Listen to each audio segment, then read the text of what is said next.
un par de conceptos del tema de curación en ambiente húmedo, que no lo habíamos tenido contemplado como tal, aunque básicamente todo lo que se ha mencionado cuando hablamos de abordaje de algunas lesiones, pues está englobado en este marco conceptual, por decirlo así. Entonces, vamos a tener como antecedente que empezamos a hablar de curación en ambiente húmedo desde hace muchísimos años, ya vamos para 60 años de estar hablando de esto, cuando Georg Winter demuestra que las heridas cutáneas cubiertas con una lámina de impermeable de plástico poliuretano, por decirlo así, sanan más rápido que aquellas heridas expuestas al aire. Cuando hablamos de una herida expuesta al aire, no hablamos de una herida que ande simplemente expuesta literalmente, ¿ok? Ese es el primer concepto que tenemos que tener muy claro.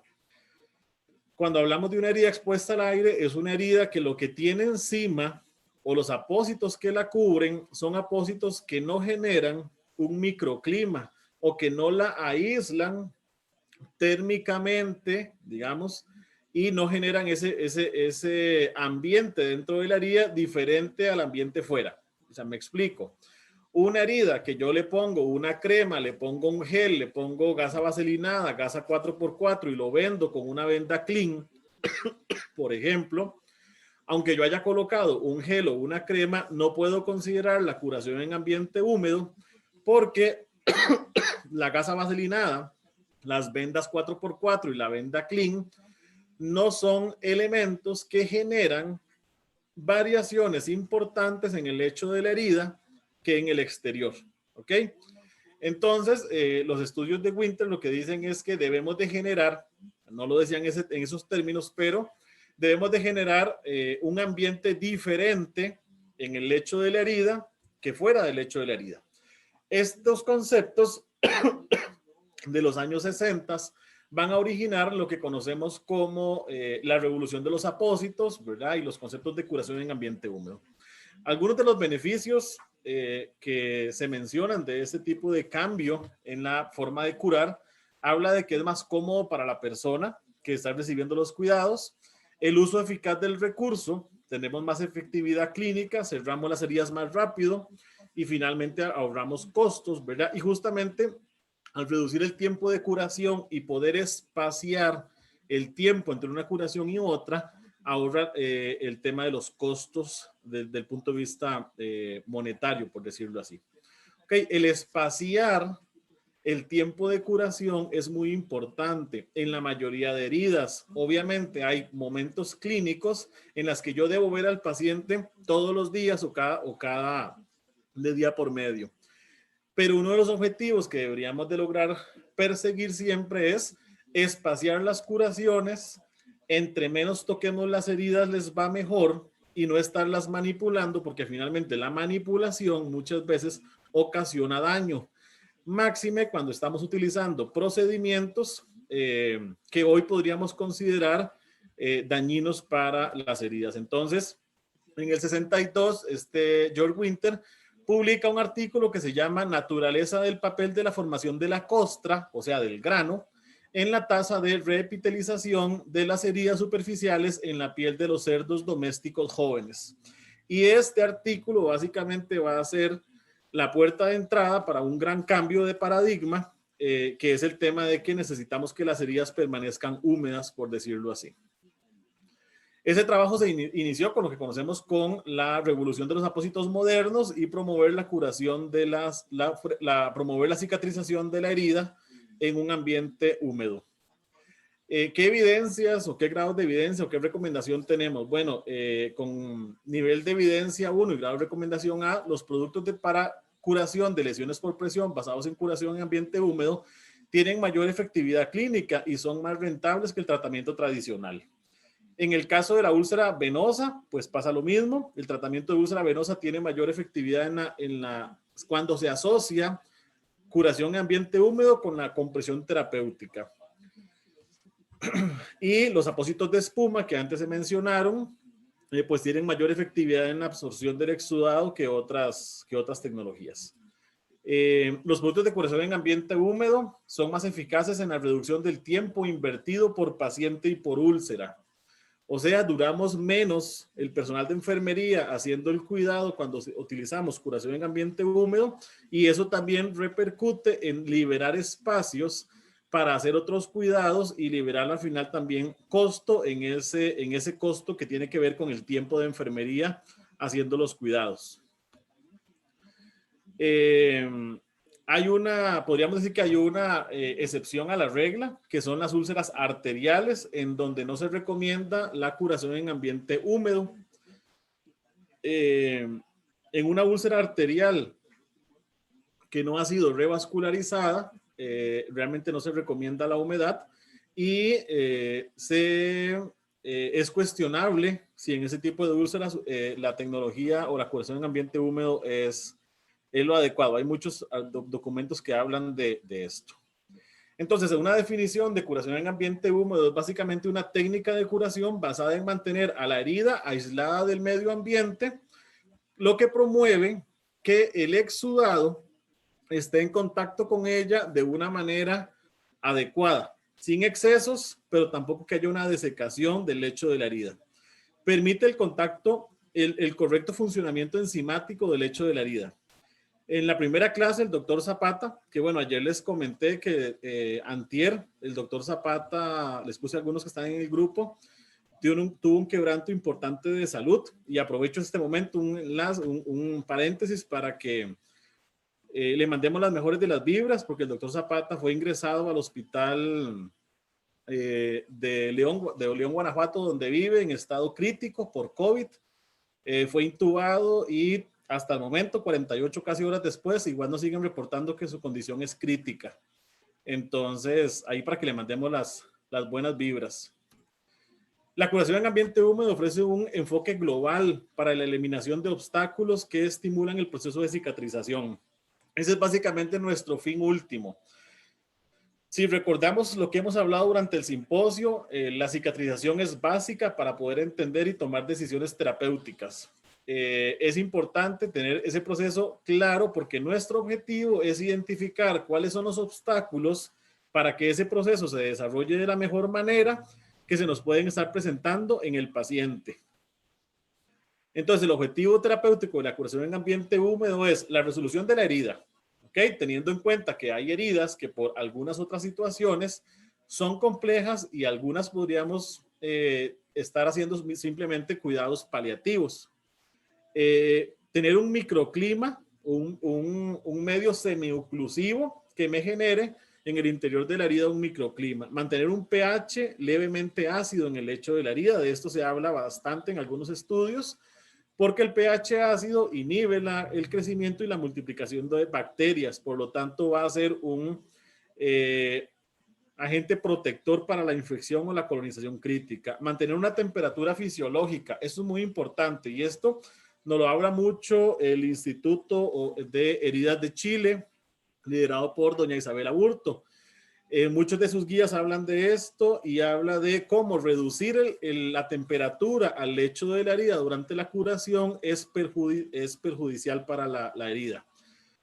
De ahí deriva una recomendación de curar las heridas con el suero fisiológico o el agua estéril un poco tibios para no reducir la temperatura. Se ha estimado que una reducción de la temperatura en el lecho de la herida durante la curación hace que el cuerpo gaste energía. Después de que lo cubro y lo curo, el cuerpo va a durar más o menos unas 8 horas, 10 horas recuperando la temperatura fisiológica en el lecho de la herida para que la cicatrización siga adelante. Entonces, son pequeñas variaciones en el procedimiento que podemos ir haciendo. De hecho, hay personas que ya lo hacen. Mantener un equilibrio de humedad que nos permite que haya una adecuada desbridación autolítica de los tejidos no viables y nos permite que no haya una formación de un grano o una costra que finalmente se convierte en un impedimento mecánico para que los bordes de la herida se contraigan. Mantener un equilibrio de las metaloproteinasas. Las metaloproteinasas son enzimas proteolíticas que lo que hacen es autólogas formadas por nuestro cuerpo, que son las encargadas de ir limpiando las heridas. Hay momentos cuando la etapa inflamatoria de la cicatrización se mantiene en el tiempo, por una colonización crítica o por una infección, las metaloproteinasas están muy aumentadas e incluso van a desnaturalizar las proteínas neoformadas. El colágeno que se forma en el proceso de cicatrización es destruido por estas metaloproteinasas. Entonces, todas las acciones que yo hago en curación en ambiente húmedo generalmente van a ayudar a que haya un equilibrio de esas metaloproteinasas que son necesarias, pero que si aumentan desmedidamente en el lecho de la herida van a tener repercusiones. Y favorecer la permanencia de los factores de crecimiento, que generalmente son péptidos, que lo que hacen es estimular ciertos procesos fisiológicos de la cicatrización, como el factor de crecimiento epidérmico, que lo que me genera es la estimulación del queratinocito para que haya multiplicación y haya finalmente una contracción de la herida. Entonces, estas son todas algunos de los objetivos que vamos a conseguir si yo realmente logro hacer que una herida permanezca húmeda. Esto es justamente lo que les estoy diciendo resumido.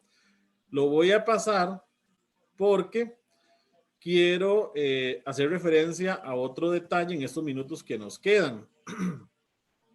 Ok, es importante esto para terminar esta parte. El abordaje en curación en ambiente húmedo debe tener en cuenta las necesidades psicológicas del paciente, las etiologías subyacentes asociadas al mismo también, y debemos obtener el mayor número de información posible a través de la valoración. Cuando hablamos de la parte de valoración, es el momento para que yo pueda tener toda la información que voy a necesitar para que el paciente finalmente tomemos decisiones terapéuticas certeras en cuanto a la intervención. Voy a compartir otra presentación un momento. Quiero dejar un espacio para preguntas. Entonces voy a compartir rápidamente este otro documento. De esto ya hablamos. Nada más alguien que me avise si ya está, si se ve la presentación, porfa. Sí, listo, ahí está, Alan. Okay. El concepto de time, ¿verdad? Que lo hablamos al principio, que ha ido poco a poco siendo desplazado por otros acrónimos. Entonces, nada más recapitulando rápidamente el tema del tejido, ¿ok? Cuando hablamos del tejido en las heridas, yo lo resumo de la siguiente manera. Hablemos de tejidos viables y tejidos no viables. Los tejidos viables, granulación y reepitelización o epitelización. Y los tejidos no viables, fibrina desnaturalizada, esfacelo, necrosis, que puede ser húmeda o puede ser seca. ¿Ok? Dentro del tejido viable tenemos un tejido que se llama fibrina naturalizada. De ese tejido, básicamente nadie nos ha hablado nunca. ¿Ok? La fibrina naturalizada es un tipo de fibrina que es muy amarilla y parece como yema de huevo. ¿Ok? Es una fibrina, es un tejido amarillo y de color intenso que está en el lecho de la herida y es la base de la formación de la matriz extracelular. Okay, esa fibrina naturalizada no la debemos eliminar durante la curación. Okay, el concepto que por mucho tiempo hemos tenido es que la fibrina es fibrina y hay que quitarla. Okay, tenemos que diferenciar entre la fibrina desnaturalizada y la fibrina naturalizada. La desnaturalizada es un tejido no viable que debemos remover mediante la desbridación. La fibrina desnaturalizada es amarilla, puede ser un poco más oscura, grisácea muchas veces, y está fuertemente adherida al lecho de la herida. ¿Ok? Si yo agarro y intento removerla, no la voy a remover fácilmente porque está fuertemente adherida al lecho de la herida. Cuando lo que yo tengo en el lecho de la herida es un tejido amarillo, color fuerte, color intenso, les digo como yema de huevo, y con una gasa simplemente logro arrancar ese tejido, eso es fibrina naturalizada, es la base de la formación de la matriz extracelular y debe permanecer en el lecho de la herida. Es un concepto que tenemos que tener muy claro y buscar información y repasarlo y tenerlo muy claro. Entonces, tenemos los tejidos viables, granulación, epitelización. En esta foto lo vemos, granulación es el tejido rojo, en forma de gránulos realmente, que me va rellenando el faltante de tejido, por así decirlo. Está mediado mucho por el reclutamiento o el crecimiento de fibroblastos. Y el epitelio, la repitelización, es el tejido que se va formando muchas veces en el borde de la herida y que va contrayendo el lecho de la herida. Recordarles el concepto de piel perilesional, que es muy importante y que muchas veces los cuidados deben ir relacionados con la piel perilesional para después pensar realmente en la herida como tal. Ahí tenemos los mismos tejidos. Ok, por ejemplo, esto que ustedes ven ahí es fibrina exudativa o desnaturalizada. Ok, es una fibrina amarilla, pálida, que está fuertemente adherida al lecho de la herida. Si yo la agarro con una pinza o con algo que la sujete, si la intento arrancar, al paciente probablemente le va a doler y no va a ser fácil de remover. Eso es fibrina desnaturalizada. La fibrina naturalizada, la vemos más en esta foto, es ese tejido amarillito, pero es un color diferente. Y si yo hago fuerza aquí con una gasa, lo voy a remover. ¿Ok? Entonces, no todo tejido amarillo que tenga una herida, debo removerlo. Ese es el concepto importante. El esfacelo, el tejido más oscuro, marrón, también que tengo adherido y que parece telas, es tejido no viable. Okay, aquí lo vemos más claramente. Aquí tenemos una escara necrótica húmeda. Ok, esto no es una escara necrótica seca, acartonada. Cuando yo retiro por alguna técnica de desbridación esa escara, probablemente me voy a encontrar esfacelo, que es este tejido que parece tela, que está muy adherido al lecho de la herida y que si yo lo jalo también con una pinza le va a doler al paciente. Ok, en la mayoría de los casos y dependiendo de la condición clínica del paciente. Ok, podemos encontrar también las hiperkeratosis perilesionales, características de las lesiones neuropáticas plantares, lo que antes llamábamos mal perforante plantar, ¿verdad? Que ahora son lesiones neuropáticas. Esta hiperkeratosis en la piel perilesional debemos quitarla, ¿ok? Yo no puedo pretender a esta lesión de la foto de la izquierda, le puedo poner el producto más novedoso que tengamos en el mercado, en nuestro hospital, a donde estemos, que si no quito la hiperkeratosis perilesional, no voy a tener ninguna respuesta de contracción de la herida. Podemos tener exposiciones de hueso y exposiciones de tendón, que son tejidos viables, ¿ok? Principal actuación en la exposición tendinosa y la exposición de hueso, hacer que la herida permanezca húmeda. No se me debe de secar el tendón, no se me debe de secar el hueso, porque si no, se van a desnaturalizar y vamos a tener que hacer la eliminación o la recesión quirúrgica de ese tendón o un raspado en ese hueso o una amputación finalmente también. ¿Ok? Entonces, todos los tendones y huesos expuestos deberán ser tratados con apósitos de hidrogel para garantizar su humedad y que no haya desecación. En el momento que un tendón lo veo que se pone café y que se torna desnaturalizado, probablemente lo que sigue es hacer la eliminación de ese tendón y lo antes posible, porque por el tendón puede inmigrar bacterias y llevar la sepsis a otras partes de la pierna en este caso. En el caso del hueso, recuerden que todo hueso expuesto es prácticamente indicio de una osteomielitis y hay que tratarlo como osteomielitis y hay que tratar la osteomielitis con antibiótico sistémico. No hay más tratamiento para la osteomielitis, a menos de que se haga una recesión quirúrgica del hueso infectado. Entonces, para esto se discute mucho en simposios, principalmente de pie diabético, congresos en donde se habla del diagnóstico de la osteomielitis. Recordarles que, bueno, antes se nos mencionaba mucho que un gamma óseo, que una resonancia magnética, que un TAC. Hoy sabemos por estudios, y muchos de ellos han sido publicados en la Universidad Complutense de Madrid, que el diagnóstico de la osteomielitis es tan sencillo como hacer un estilete positivo. Yo meto una pinza, un estilete por la lesión y si toco el hueso, ya puedo decir que hay una osteomielitis y máxime si lo uno con una placa normal, una placa simple y tengo cambios sugestivos de osteomielitis en el hueso que está expuesto. ¿Ok?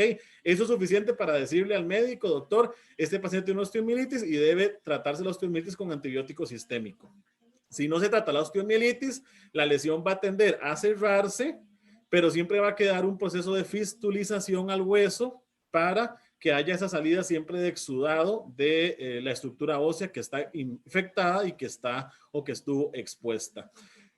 Cuando yo hago ese estilete, si tengo un cambio de sonido, suena el hueso como hueco, por así decirlo, es que ya el hueso está afectado y es una más simple forma de darse cuenta que hay una osteomielitis. Cuando hablo de la infección, nada más les voy a recordar lo que Juan Carlos Restrepo nos mencionó, ¿verdad? Recordarles el continuo infeccioso. Tenemos heridas estériles que no existen realmente, son una literatura, heridas contaminadas y las heridas colonizadas. Las contaminadas, las bacterias están en poco crecimiento, ¿ok? Básicamente consideramos que todas las lesiones por presión están contaminadas, ¿ok? Colonizadas, tengo crecimiento de bacterias, pero el sistema inmunológico del huésped está controlando la situación y el proceso de cicatrización no está siendo afectado. En la colonización crítica tengo crecimiento de bacterias, se sobrepasa la respuesta inmunológica y ya tengo un retraso en la cicatrización por un aumento de la carga bacteriana. Y en la infección ya es donde el huésped tiene signos cardinales sistémicos de infección y aparecen todos los signos de infección que en algún momento hemos hablado. Para esta valoración podríamos usar estos dos acrónimos. El NERDS es una herida con colonización crítica. La herida no cicatriza, herida con mucho exudado, la superficie de la herida está roja, sangrante, hay necrosis tisular y un olor desagradable.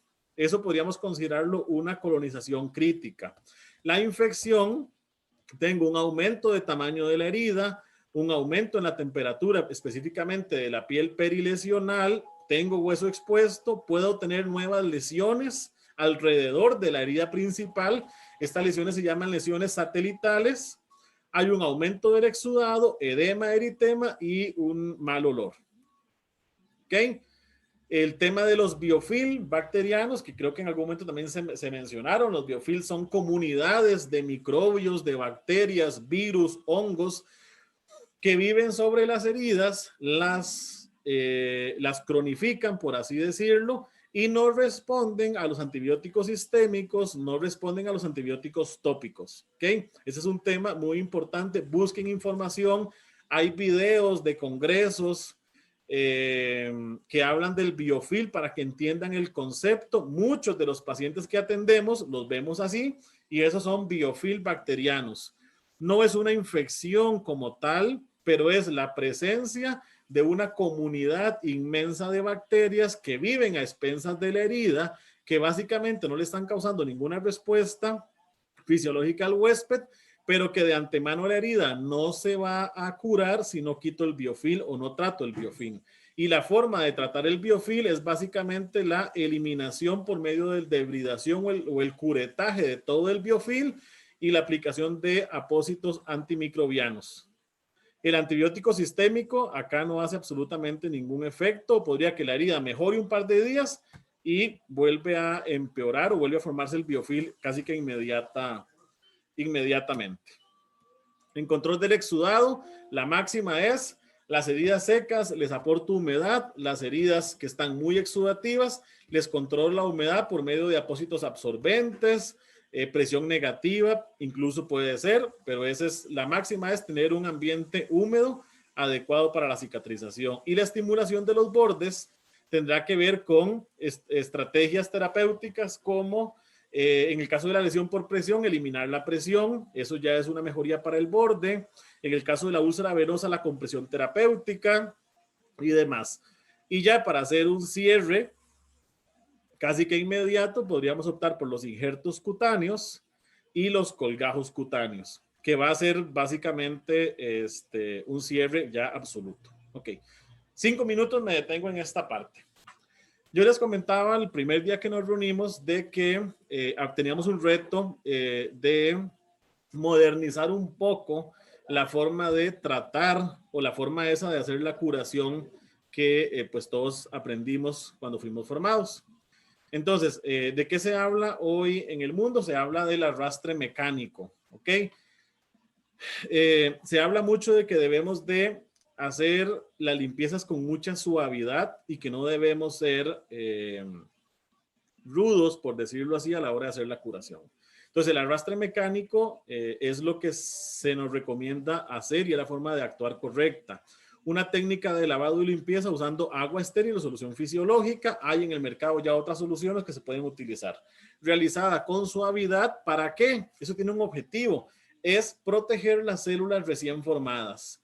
En las heridas tengo fibroblastos, queratinocitos y un montón de células recién formadas. Si durante el procedimiento de curación somos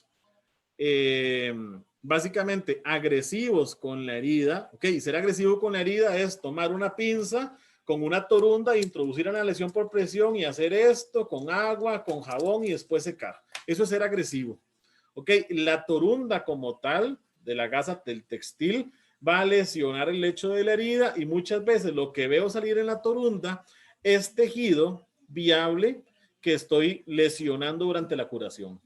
Debo eliminar el arrastre mecánico, debería ser suficiente para eliminar el tejido desvitalizado que está suelto. Las bacterias que están en la superficie de la herida debería ser suficiente. No se debe secar el lecho de la herida con gasa porque la queremos húmeda. ¿Ok? Eso es importante. ¿Con qué vamos a limpiar las heridas? Con suero fisiológica, agua estéril o solución Ringer de lactato si la tuviéramos. El yodo, la clorhexidina, el agua oxigenada, el ácido acético son tóxicos para el fibroblasto. Van a matar los fibroblastos, que son parte de las células más importantes para la cicatrización. Estos líquidos o estos agentes antimicrobianos realmente, o soluciones antisépticas, van a ser exclusivamente utilizadas en momentos muy específicos. ¿Ok? Que no tienen que ver con la infección, sino tienen que ver con, por ejemplo, un paciente con una lesión sacra que se defecó y la úlcera se llenó de materia fecal. Ese día puedo poner clorhexidina en esa herida para eliminar el riesgo de que haya una infección. Pero si el siguiente día el paciente no se ha defecado y la herida está sin una contaminación evidente, no tiene sentido usar clorhexidina en esa curación. Solo haré el arrastre mecánico con el líquido. La duchoterapia, aquí prácticamente no se hace porque los aparatitos para hacer duchoterapia pues son costosos, pero ¿qué podemos hacer todos? Utilizar la técnica de aguja con jeringa, ¿ok? Se recomienda, ¿para qué? Se recomienda para producir una presión de 2 kilogramos por centímetro cuadrado de la herida, ¿ok? Lo que estamos buscando es un chorro de suero o de agua sobre la herida y que ese chorro, la presión ejercida por ese chorro que me emite esa jeringa y esa aguja, sea suficiente para remover tejido no viable suelto, para remover bacterias de la superficie, para remover exceso de exudado y para remover residuos de la curación anterior. ¿Ok? ¿Qué instrumentos debemos usar? No es cualquier jeringa y no es cualquier aguja, es una jeringa de 20 cc y una aguja de 18. Las guías son suramericanas y hablan de agujas 19, pero en Costa Rica no tenemos 19, tenemos 18, entonces usamos 18. Este chorro de agua a 10 o 15 centímetros de distancia de la herida va a producir una presión de 2 kilogramos por centímetro cuadrado. Esa es la presión que se ha estudiado que es fisiológicamente compatible con la sobrevivencia de las células en la herida.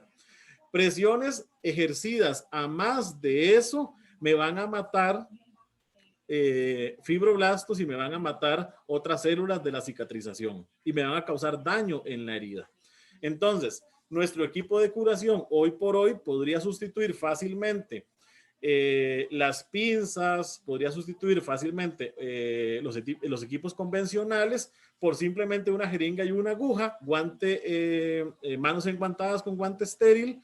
Inclusive en muchos países no se usan guantes estériles para hacer curaciones y hacer la herida simplemente irrigada las veces que sea necesaria sin causarle trauma. Algunos documentos hablan de no usar torundas porque la forma compacta de la torunda es más rígida. Y cuando yo tomo una gasa con una torunda para limpiar la herida, la presión ejercida por mi fuerza al pasar al metal de la pinza se aumenta y entonces va a llegar con más fuerza a hacer la transficción en el lecho de la herida. Recomendaciones para terminar. Obviamente vamos a mantener los principios de técnica séptica que todos conocemos y los procesos de esterilización. No secar las heridas, no esa práctica de dejar bien seca la herida, porque no va a tener ningún sentido realmente. Las soluciones deben ser estériles y ojalá tibias, les comentaba antes. Las soluciones no guardadas de uso individual, ojalá. Que no se deben guardar por más de 24 horas. La clorhexidina solo se utilizará si hay suciedad, ¿ok? ¿Y cuánto podríamos utilizar? Inclusive puedo hacer una curación hasta con una sola jeringa o 2 jeringas. Por lo tanto, estoy haciendo hasta cierto ahorro de materiales de curación.